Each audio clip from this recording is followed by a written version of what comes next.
Hello students, आज हम बहुत लंबे के समय के बाद बात करने वाले हैं इस वीडियो में इलास्टिसिटी ऑफ डिमांड की, यानी मांग की लोच की। इलास्टिसिटी ऑफ डिमांड क्या होती है? इलास्टिसिटी ऑफ डिमांड की यदि हम बात करें तो ये हमें दिखाती है कि कितने चेंज होगा क्वांटिटी डिमांडेड में किसी वस्तु के, किस चीज़ में चेंज के कारण या तो वस्तु की कीमत बदल जाए या कंज्यूमर की इनकम बदल जाए या रिलेटेड गुड या संबंधित वस्तु की कीमत बदल जाए। और इसी चीज़ के बेसिस पर हमने तीन तरह की इलास्टिसिटी तीन श्रेणियों में बांटा है इलास्टिसिटी को: price elasticity of demand, income elasticity of demand and cross elasticity of demand. तो इलास्टिसिटी ऑफ डिमांड क्या दिखा रहा है कि कितना चेंज आएगा क्वांटिटी डिमांडेड में, किस चीज़ में चेंज के कारण, प्राइस में चेंज के कारण। एक्स वस्तु मान लीजिए कोई है और कंज्यूमर की इनकम में चेंज के कारण, या फिर कोई वाई वस्तु जो रिलेटेड गुड है उसमें प्राइस में चेंज हो जाए तो क्वांटिटी डिमांडेड एक्स वस्तु की बदल जाती है। Meaning of elasticity of demand यही चीज़ दिखाता है कि इलास्टिसिटी ऑफ डिमांड क्या है कि चेंज आए, कैसा चेंज? Percentage change. किस चीज़ में? क्वांटिटी डिमांडेड में। एक कमोडिटी की क्वांटिटी डिमांडेड में जब परसेंटेज चेंज आएगा, किस चीज़ में चेंज के कारण? Any quantitative determinant. Any quantitative determinant में तीनों डिटर्मिनेंट्स आ जाते हैं जिनको क्वांटिटी में नापा जा सकता है। उसी वस्तु का प्राइस, कंज्यूमर की इनकम या संबंधित वस्तु का प्राइस। तो इसी बेसिस पर जब हमने तीन तरह की इलास्टिसिटी की बात की थी, हम इसमें से पहली इलास्टिसिटी के बारे में सबसे पहले बात करेंगे, जो कि है प्राइस इलास्टिसिटी ऑफ डिमांड या कीमत की लोच। क्या होती है price elasticity of demand?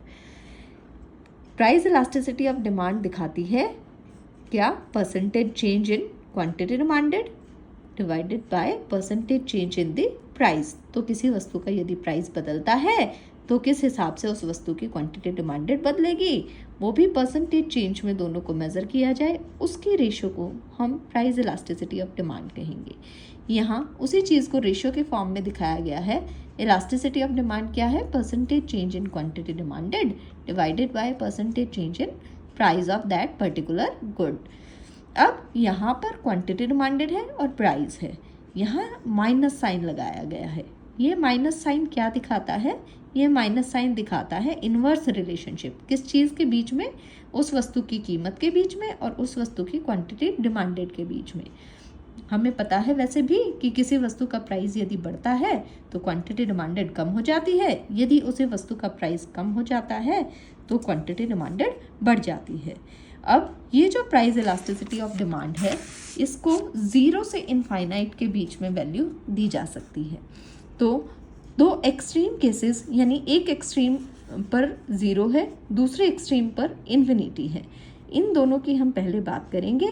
Zero price elasticity की बात करते हैं। ज़ीरो प्राइस इलास्टिसिटी का मतलब क्या है कि जो प्राइस की इलास्टिसिटी है, जो किस चीज़ को रिप्रेजेंट करती है कि क्वांटिटी में चेंज हो रहा है, किस चीज़ में चेंज के कारण? प्राइस में चेंज के कारण। तो इसकी वैल्यू क्या है? 0। इस चीज़ की वैल्यू 0 होने का क्या मतलब है? या तो 0/2 हो या 0/4 हो या 0/anything हो, यानी नीचे कोई भी वैल्यू हो सकती है, ऊपर क्या होना चाहिए? 0। तब इस चीज़ की वैल्यू 0 आएगी। दैट इम्प्लाइज कि जो चेंज है क्वांटिटी में वो कितना है? 0। इसी चीज़ को हमने डायग्राम की फॉर्म में रिप्रेजेंट किया है। एक्स एक्सिस पर हमने क्वांटिटी ली है, वाई एक्सिस पर हमने प्राइस लिया है। अब हमने कहा जी क्वांटिटी में चेंज 0 है, यानी कि क्वांटिटी नहीं बदलेगी, प्राइस में चेंज कुछ भी हो सकता है, 2, 4, 5, 6 एनीथिंग। तो हमने एक स्ट्रेट लाइन डायग्राम बनाया। ये जो स्ट्रेट लाइन है ये दिखाती है कि जो क्वांटिटी है वो ओडी पर फिक्स हो गई है और जो प्राइस है वो P1, P2 ऊपर तक नीचे तक कुछ भी हो सकता है, यानी प्राइस में कुछ भी चेंज हो सकता है, लेकिन क्वांटिटी ओडी फिक्स रहेगी। यहाँ ध्यान रखिए, एक्स एक्सिस पर हम क्वांटिटी को मेज़र कर रहे हैं, वाई एक्सिस पर हम प्राइस को मेज़र कर रहे हैं। तो ये हमारा स्ट्रेट लाइन कर्व बना है और इस कर्व को हम कहते हैं परफेक्टली इलास्टिक डिमांड कर्व या पूर्णतः बेलोचदार मांग का वक्र। दूसरे एक्सट्रीम की आइए बात करते हैं। दूसरा एक्सट्रीम इनफाइनाइट प्राइस इलास्टिसिटी को दिखाता है। इनफाइनाइट प्राइस इलास्टिसिटी का क्या मतलब है कि प्राइस इलास्टिसिटी की वैल्यू इनफाइनाइट है। प्राइस इलास्टिसिटी क्या थी? चेंज इन क्वांटिटी डिमांडेड कितना हो रहा है, किस चीज़ में चेंज के कारण? प्राइस में चेंज के कारण। इस चीज़ की वैल्यू इलास्टिसिटी होने का मतलब क्या है कि 2/0 हो, 4/0 हो, किसी भी चीज़ के नीचे यदि 0 आ जाता है तो उसकी वैल्यू इनफाइनाइट आती है। इसका मतलब ऊपर चाहे कुछ भी हो, नीचे क्या होना चाहिए? 0। ऊपर क्या है? चेंज इन क्वांटिटी, यानी क्वांटिटी में चेंज कुछ भी हो सकता है लेकिन प्राइस में चेंज हमेशा कैसा होगा? 0। या ये कह सकते हैं कि प्राइस बदलेगा नहीं। इसी चीज़ को जब हम डायग्राम के फॉर्म में रिप्रेजेंट कर रहे हैं तो वाई एक्सिस पर फिर से प्राइस ले रहे हैं, एक्स एक्सिस पर हम क्वांटिटी ले रहे हैं। तो प्राइस में चेंज नहीं होगा, इसका मतलब प्राइस फिक्स रहेगा। मान लीजिए हमने प्राइस ले लिया OP, क्योंकि कोई भी चीज़ आप एक्स एक्सिस पर मेजर करें या वाई एक्सिस पर मेजर करें तो हम ऑरिजिन से लेकर चलते हैं। तो प्राइस हुआ OP और OP पर ये प्राइस फिक्स कर दिया तो ये प्राइस की सीधी लाइन बन जाएगी। क्वांटिटी चाहे कुछ भी हो लेकिन प्राइस हमेशा OP रहेगा और इसको कहते हैं हम परफेक्टली इलास्टिक डिमांड कर्व। अब ये पूर्णतः लोचदार मांग का वक्र। अब हमें ये देखना होगा कि ये दोनों सिचुएशंस कब पाई जाएंगी। आइए फिर से हम बात करते हैं जब इलास्टिसिटी 0 थी, यानी क्वांटिटी में चेंज 0 होगा, क्वांटिटी फिक्स होगी। मान लीजिए किसी पेशेंट को डायबिटीज़ है, वो हर रोज़ दवाई खाता है, तो ऐसे में यदि दवाई का जो प्राइस है वो बढ़ जाए या दवाई का प्राइस कम हो जाए, दवाई की क्वांटिटी डिमांडेड पर कोई फ़र्क नहीं पड़ेगा, क्योंकि वो इंसान पेशेंट है, उसको रोज़ दवाई खानी है, वो दवाई हर हाल में खाएगा ही खाएगा। तो ऐसे कंडीशन में आप फेस करते हैं perfectly in elastic demand curve. अब दूसरे केस के बारे में बात करते हैं कि प्राइस इलास्टिसिटी इनफाइनाइट कब होगी।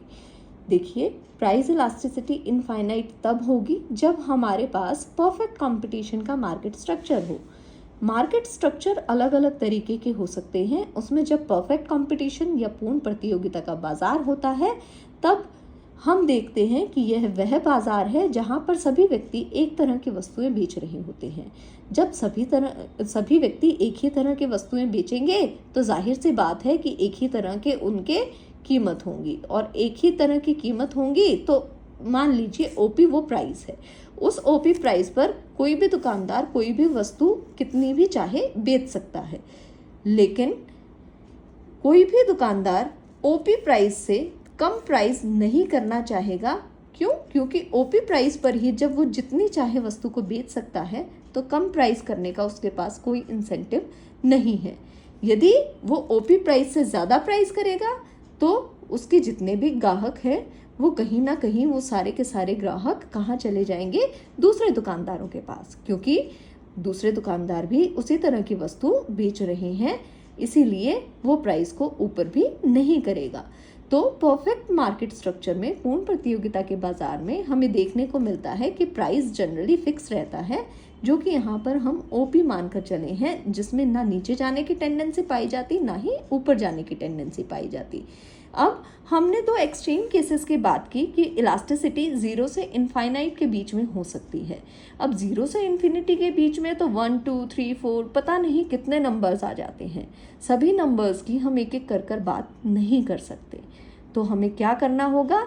हम 0 से इनफाइनाइट के बीच में एक नंबर लेंगे जो कि है 1।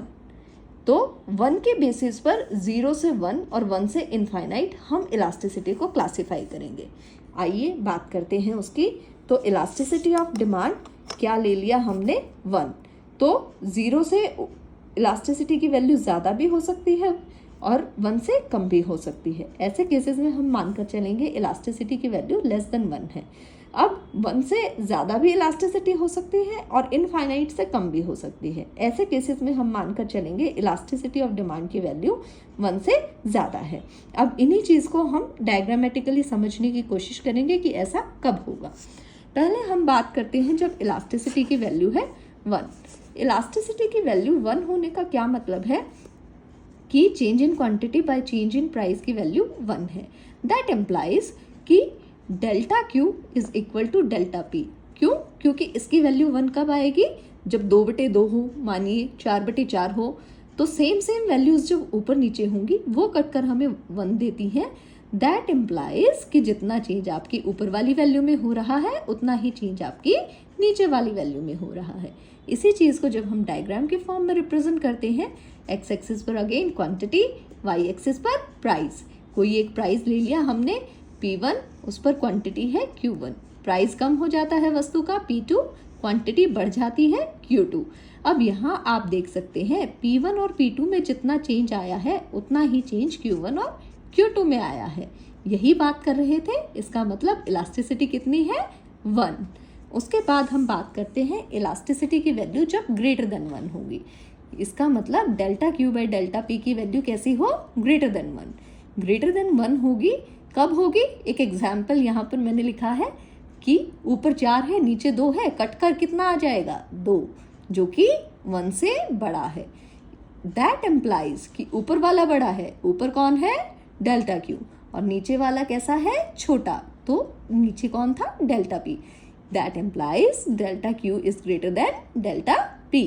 फिर डायग्राम के फॉर्म में रिप्रेजेंट करने की बारी आई तो नीचे क्वांटिटी, ऊपर प्राइस। फिर हमने क्या किया, वही ऊपर प्राइस था P1, वस्तु कितनी डिमांड हो रही थी, Q1, प्राइस जब घट गया P2 पर आ गया तो कितनी डिमांड हुई, Q2। यहाँ पर आप इजीली देख सकते हैं कि जो क्वांटिटी में चेंज है वो कहीं ज़्यादा है, किस चीज़ में चेंज है, प्राइस में चेंज से। तो जब ऐसा होगा तो इलास्टिसिटी की वैल्यू कितनी होगी, greater than 1। Now we have the last case, जब हम बात करेंगे इलास्टिसिटी की वैल्यू लेस देन 1। इलास्टिसिटी की वैल्यू लेस देन 1 का क्या मतलब है कि delta Q by delta P की वैल्यू लेस देन 1 है। लेस देन 1 होने का क्या मतलब है, फिर से एक एग्जांपल देखें कि 1/2 अगर आप लेते हैं तो वो 0.5 है, 0.5 लेस देन 1 है। दैट इम्प्लाइज कि ऊपर जो था वो क्या है, छोटा, नीचे है जो बड़ा। ऊपर क्या था, डेल्टा Q छोटा है और डेल्टा P बड़ा है, यानी कि प्राइस में जो चेंज हो रहा है वो क्वांटिटी में चेंज से ज़्यादा है। फिर इसकी चीज़ का हमने डायग्राम बनाया, वाई एक्सिस पर प्राइस, एक्स एक्सिस पर क्वांटिटी। P1 पर जब हमने प्राइस लिया, OP1 जब हमारा प्राइस है, क्वांटिटी कितनी है, OQ1।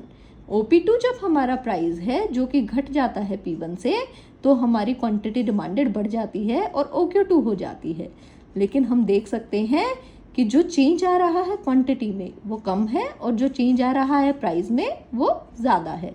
दैट मीन्स कि इलास्टिसिटी की वैल्यू कितनी है, लेस देन 1। Thank you.